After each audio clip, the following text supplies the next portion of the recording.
Thomas the Tank Engine was a little blue engine who always tried to be really useful. He and all his friends lived on the island of Sodor. Life on the island of Sodor was very peaceful and happy, but on this beautiful island where trains could talk and the railroad was really reliable and right on time, trouble was brewing. Sir Topham Hatt, the railroad director, was going on a vacation. Mr. Conductor, who traveled from place to place in a shower of gold dust, was coming to help him out.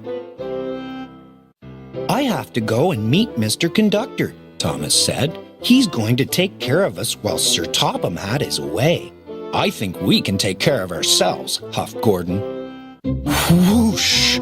Suddenly, a big diesel engine raced past them. "Get out of my way, you blue puffballs," the diesel growled. "What was that?" asked Gordon nervously. "That was a problem," Thomas said as the diesel screeched away. "That's Diesel 10. Sir Topham Hatt sent him to help us steam engines, but Diesel 10 is behaving as though he hates us. I think he's a really scary engine." "Pah!" grumbled Gordon. "Really useful engines like us have to be brave, little Thomas." Thomas agreed, but he couldn't help feeling frightened. Meanwhile, Diesel 10 was planning to get rid of the steam engines once and for all. He wanted to run the railroad. That night, Diesel 10 sneaked up to the engine shed and threatened Mr. Conductor with his jagged claw. "Make the most of tonight, Twinkle Toes," hissed Diesel 10, "because you won't like tomorrow." Mr. Conductor had another problem, too.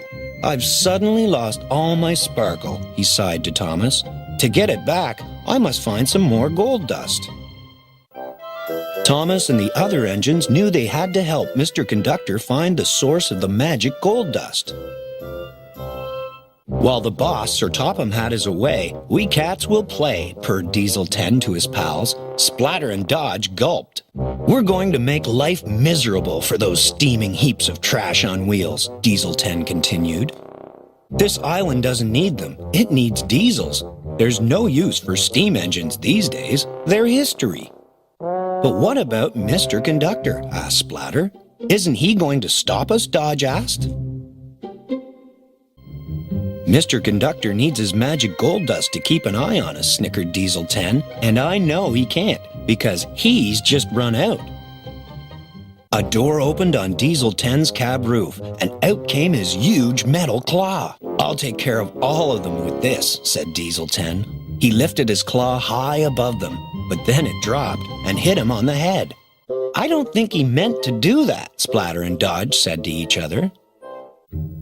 Little did the Diesels know that Toby the tram engine had overheard their plans.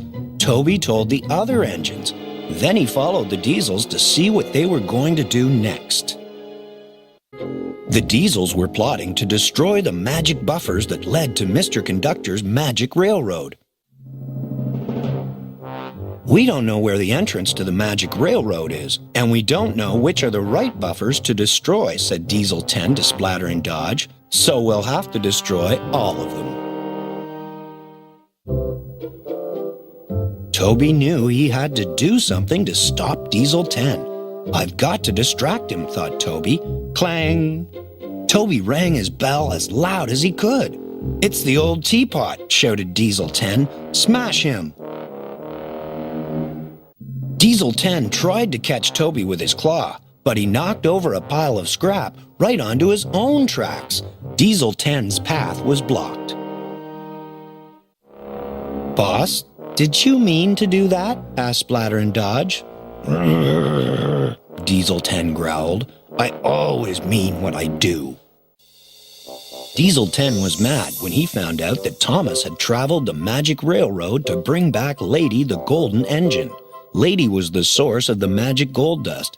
She could help Mr. Conductor foil Diesel 10's plans. Diesel 10 chased Lady, but Thomas raced between them. All three engines headed towards a dangerous old viaduct. Lady crossed the old viaduct. Stones began to fall. When Thomas crossed the viaduct, more stones fell, and a big gap appeared in the track. Thomas jumped the gap just in time. But Diesel 10 couldn't stop, and he tumbled far below onto a barge filled with sludge. Lady was safe, and there would always be plenty of gold dust. "You're a really useful engine," Gordon told Thomas. "Peep, peep," Thomas said, and puffed home into the sunset. The end.